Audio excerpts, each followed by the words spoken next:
Oke, selamat pagi Bapak Ibu sekalian, peserta pilih webinar. Pada hari Senin, tanggal 19 April 2021, kembali bersama kami dari tim riset Philips Sekuritas Indonesia. Sebelum kita mulai, kami pastikan terlebih dahulu apakah suara saya dan tampilan layar dapat terdengar dan terlihat dengan jelas Bapak Ibu sekalian.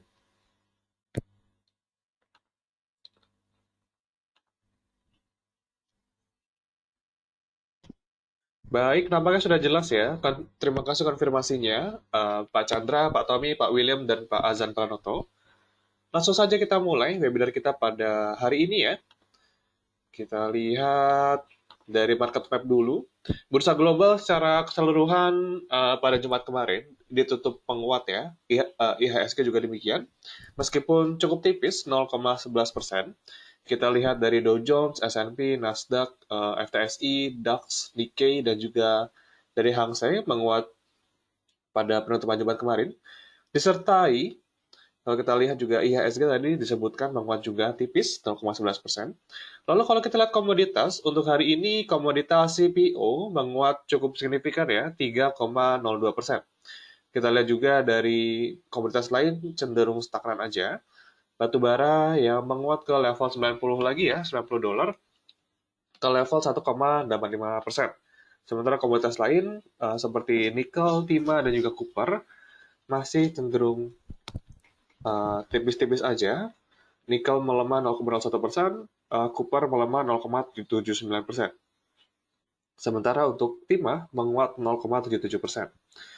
Lalu kita lihat berikutnya, melihat hal tersebut dari bursa global yang cenderung menguat, komoditas CPO yang menguat, kami lihat bahwa IHSG hari ini akan cenderung melanjutkan penguatannya secara tipis ya, atau bullish moderate, dengan area support di level 6035 dan resisten di level 6145. Dan untuk market driver, kita lihat untuk secara global, lebih ditekankan pada data ekonomi yang akan keluar, kebijakan moneter, dan juga kondisi geopolitik.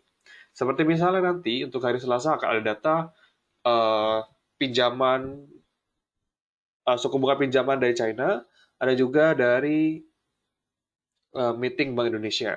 Serta kalau di hari Kamis kita lihat ada Bank Sentral Eropa yang mau meeting juga ya tentang kebijakan moneter mereka. Dan kita lihat ekspektasinya seperti apa. Ekspektasinya masih cenderung menahan suku bunga dan update juga terkait program pembelian bonds atau obligasi. Dan untuk berikutnya kita lihat pandangan mereka ya dari ECB ini terhadap pandangan ekonomi ke depan juga akan menjadi concern bagi trader di pasar modal. Lalu hari Jumat kita nanti akan ada data Purchasing Manufacturing Index oleh Australia, Euro, Jerman, Prancis, US, dan juga Jepang. Dan kita lihat PMI di bagian jasa akan berdampak cukup signifikan nanti ya ke market. Lalu berikutnya ada laporan keuangan dari Amerika Serikat, ada IBM di hari Senin, Coca-Cola, Netflix, Johnson Johnson, American Express, dan sebagainya. Lalu berikutnya di geopolitik. Nah ini kita lihat ada tensi semakin menguat antara US China dan juga US Rusia. Dan kita lihat juga nanti kita China juga akan cenderung melihat akan adanya pergerakan juga dari Iran itu ya. Lalu kalau kita lihat neraca perdagangan bulan Maret buat Jepang, kita lihat ekspor meningkat 18,1% di bulan Maret ya secara tahunan. Ini merupakan kenaikan cukup tinggi dibanding selama 3 tahun lebih ya. Lalu ekspor ke China meningkat 37,2% dan uh, apa ya, shipment ke US juga meningkat 4,9% dan euro juga naik signifikan 12,8%. Dan impor juga meningkat 5,7% dibandingkan dengan 4,7% kenaikan forecast. Jadi udah di atas ekspektasi untuk kenaikan impor di bulan Maret. Dan neraca perdagangan tercatat 663,7 miliar dan lebih tinggi juga dibandingkan ekspektasi ya. Kita lihat ekspektasi 493,2 miliar surplusnya. Jadi ini sudah di atas ekspektasi. Kita lihat perekonomian juga semakin membaik dari negara global. Dan berikutnya kita lihat market news. Oh sorry, untuk foreign flow ya. Akhir Jumat kemarin asing masih masuk 213,7 miliar. Sehingga total net flow dari awal tahun hingga sekarang 2,23 triliun rupiah. Dan kita lanjut ke market news. Untuk market news ada Ramayana Lestari Sentosa menganggarkan sekitar 350 miliar untuk buyback saham. Sehingga bisa kita lihat dalam 2 hari terakhir mengalami peningkatan cukup signifikan ya buat si RALS ini. Dan berikutnya ada ASA. ASA kita lihat mencatatkan pendapatan naik 30,04%. Sementara untuk laba bersih, sayang sekali harus turun 21,06% ke 87,14 triliun. Lalu berikutnya MDKA, PT Merdeka Cooper Gold, mencatatkan penurunan 48,5% di laba bersih mereka dari 70,82 juta US dollar dan sekarang cuma tercatat 36,19 juta US dollar di 2020. Lalu lanjut, untuk technical rekomendasi, kami lihat ada potensi di ICBP. ICBP ada masih dalam tren bullish secara jangka pendek. Kita lihat ada potensi untuk ke level 9125 dengan target price kedua di level 9275 dan jangan lupa cut loss di level area 8550. Lalu ada auto, cukup menarik kemarin auto pergerakan harganya. Dari volume juga hati-hati tapi ya cukup tipis di sini. Stokastik sudah mulai golden cross di area oversold. Boleh coba kita beli trading aja di level 1165 dengan target price di level 1205 dan target kedua di 1230. Jangan lupa stop loss di level 1140. Lalu ada GCTL. Buat GCTL sendiri kita lihat cenderung sideways aja ya. Kita boleh trade buy di area 885 dengan target price di level 915 dan TP2 di level 935. Jangan lupa stop loss di area 835. Itu dia untuk GCTL, Auto, dan juga ECBP. Lalu untuk sesi berikutnya adalah sesi Q&A. Silakan Bapak Ibu yang ada pertanyaan, boleh tuliskan di kolom yang telah tersedia.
Oke, kita mulai.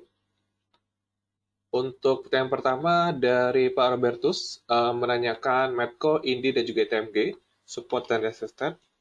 Untuk Medco sendiri, level support kita bisa pakai di level terendah sini, Pak.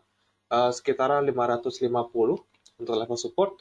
Dan resisten ini cenderung turun terus ya resistnya ya.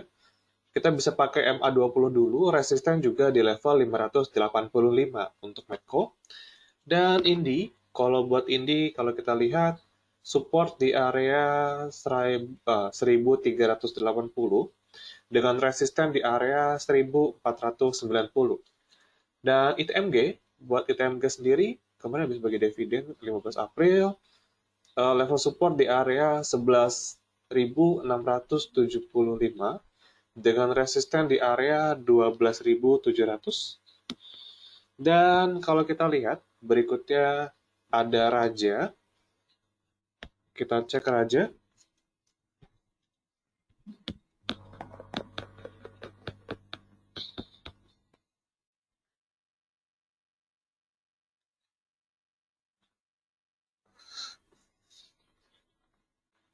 Untuk Raja sendiri, kalau kita lihat level support dari area 236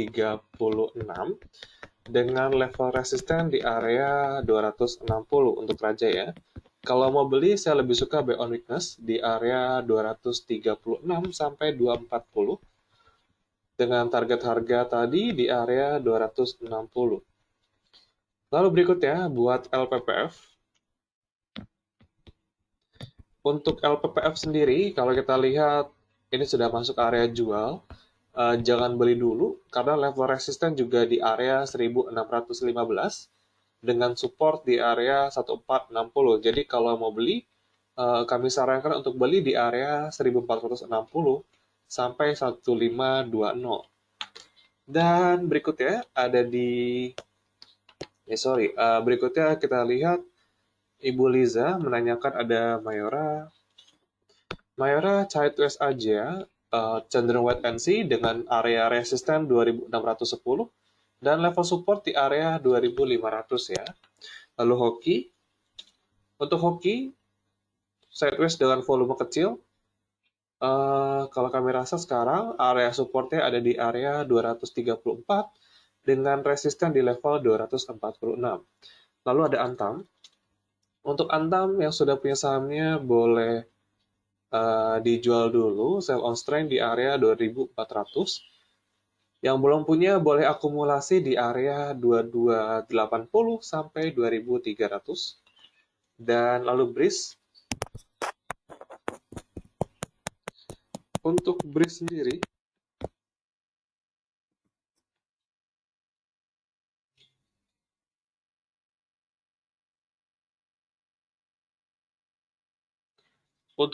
sendiri, kita lihat resisten di area 2440 dengan level support di area 2200 ya buat BRIS. Boleh untuk cicil dibeli di area 2200 sampai 2250. Lalu berikutnya Pak Daniel untuk TBIG dan MDKA. Untuk TBIG jangan masuk dulu kalau saya pribadi ya. Kita tunggu di area 2350 sampai 2400 untuk TBIG. Dan MDKA, untuk MDKA sendiri sudah naik cukup tinggi, 10% kemarin. Kita tunggu pullback. Kalau mau masuk, saya lebih sarankan di area 2330 sampai 2370. MDKA kita tunggu pullback-nya dulu. MNCN, wow. MNCN cut loss jika dia turun di bawah 920. Kalau dia mampu rebound, kita bisa jualan di area 975 untuk MNCN. Lalu MKNT, untuk MKNT dia 50 ya. Kami cenderung tidak merekomendasikan di saham 50 karena berpotensi besar kita nggak bisa keluar buat taking profit, jadi nggak dulu buat yang saham 50 rupiah. Dan selamat pagi juga Pak Arif, Indofood ya. Untuk Indofood sendiri, kalau yang sudah punya sahamnya masih boleh di hold. Yang belum punya boleh beli di kisaran 6.600 sampai 6.650. Dengan target price, kita ada di level harga 6.800. Lalu berikutnya Pak Ferial untuk BTN, BCA, dan juga Pegas. BBTN, untuk BBTN sendiri, ini nggak jangan masuk dulu sih. Dia masih downtrend, ada potensi juga buat break supportnya, jadi jangan dulu. Dan Bank BCA, buat Bank BCA sendiri, kalau saya lihat, kalau mau masuk boleh di area 31.000 ya, 31 sampai 31.200, dengan target harga di level area 33.500. Dan Pegas, Pegas cenderung wait and see dulu, ada potensi jebol support lagi di area 11.45. Jadi ntar dulu, ada potensi dia jebol support 11.45, jadi kita masih wait and see aja dulu buat Pegas.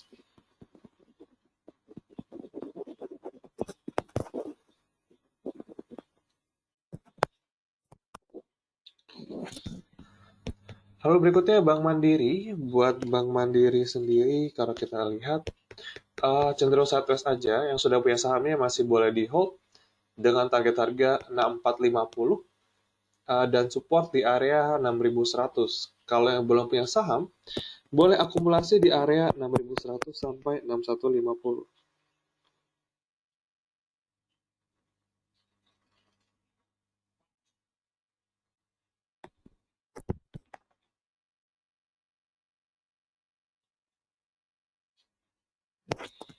Lalu berikutnya ada Adro, LSIP, dan juga Sido. Untuk Adaro, cenderung sideways aja. Yang sudah punya boleh di hold dengan target harga 1.200. Yang belum punya kita beli di area 11.50 sampai 11.70. LSIP hari ini ada potensi buat menguat. Nanti boleh jualan di area 1.330. Boleh dibeli juga. Sido, Sido cenderung sideways dengan pergerakan di range area 760 sampai 800. Kurang menarik karena target kita cuma 800. Lalu berikutnya MAPI. Untuk MAPI sendiri boleh di hold. Yang sudah punya sahamnya, boleh siap-siap jualan dengan area jual 810 ya. Karena akan kesulitan buat tembus itu. Yang belum punya kita beli di area 770. Dan Unilever, oke, untuk Unilever kurang begitu menarik kalau menurut saya pribadi. Sekarang area support di area 6.200 dengan resisten di level harga 6.500 ya. Jadi buat Unilever pergerakan juga cukup tipis ke 6.500. Lalu Demas, buat Demas boleh di-buy dengan target harga di kisaran 248, jadi cukup tipis juga. Area support di area 234. Dan Ciputra, Ciputra sendiri masuk area jual, ini boleh jualan dulu. Dengan area support di area 1060 ya, jadi kalau mau masuk di kisaran 1060 sampai 1100. Dan selamat pagi juga Pak Azan Pranoto, AMRT. Kalau mau buy on weakness, saya lebih suka kita beli di area 900 sampai 920 dengan target harga di area 1000. Dan selamat pagi juga Pak, Cevin ya, sahamnya Bapak LKH. Oke, buat Cevin, volume tidak begitu bagus, jadi hati-hati di volumenya. Kalau mau beli, saya lebih suka kita buy on support di area 280 sampai 282. Dan area jual kita bisa pakai di area 320. Buat Cevin seperti itu, hati-hati di likuiditasnya. TCPI, rebound kemarin ya, kita lihat level support di area 7.000. Hati-hati jika dia breakdown di bawah 7.000 dengan area resisten di level harga 7.800. Dan USBP,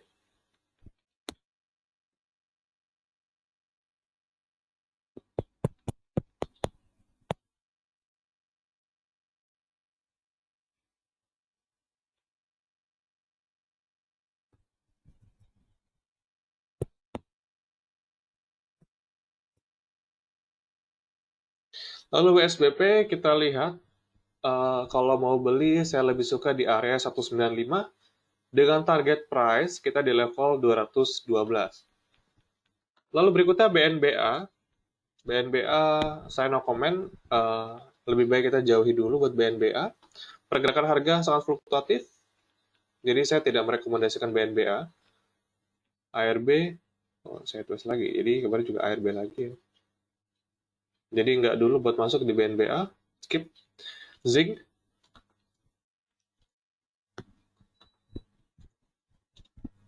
untuk Zing sudah breakout dari sideways channel yang berkepanjangan. Target harga buat Zing di level 142. Jadi siap-siap jualan di 142. Dengan area support kita bisa pakai di area 132. Jadi Zing itu waktunya jualan sebetulnya.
Oke, kita lanjut. Untuk pertanyaan berikutnya, kita lihat. Selamat pagi juga Ibu Dwi, BWPT ya. BWPT, 113, kalau mau masuk di kisaran 110 sampai 113 boleh. Main cepat kita jual di 117. BBRI kalau mau nambah di berapa? Kalau kita mau buy on weakness, boleh nambah di area 4.300 sampai 4.320. Karena dia juga sekarang masih ketekan di bawah level 4.400. Jadi kira-kira begitu buat Bank BRI.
Oke, kita lihat berikutnya ada Agro dan Astra. Oke, Agro.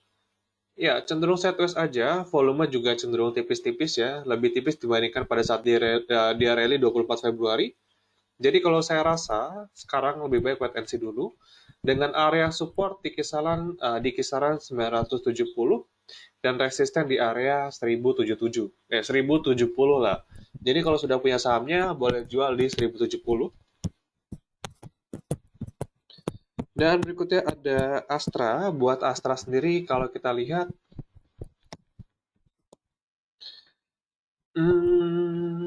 wah sudah jam 9.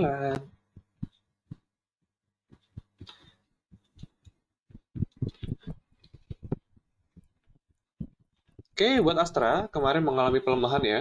Buat Astra sekarang masih dalam fase downtrend dia, belum mampu breakout dan sekarang level support di area 5150.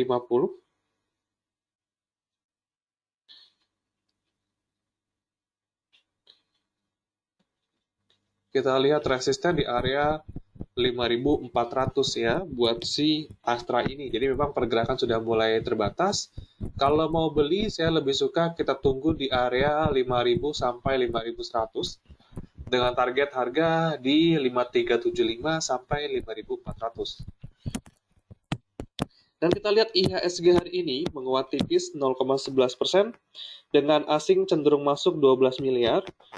Untuk saham yang asing masuk itu ada di Bank BRI masuk 9,8 miliar, MDKA juga demikian masuk sekitar 3,4 miliar dan naik hari ini 4,12%. Ya, tadi kita nggak sempat dapat pullback dia ya, masih lanjut ternyata. Yang sudah punya sahamnya boleh jualan dulu buat MDKA.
Oke, nampaknya sudah tidak ada pertanyaan lagi ya. Baik, terima kasih atas kehadirannya Bapak Ibu sekalian. Saya mohon maaf jika pada saat pembukaan webinar terdapat kata-kata yang kurang tepat ataupun menjawab pertanyaan dengan terburu-buru serta kurang lengkap. Baik, atas kehadirannya saya kembali ucapkan terima kasih. Selamat pagi serta salam cuan.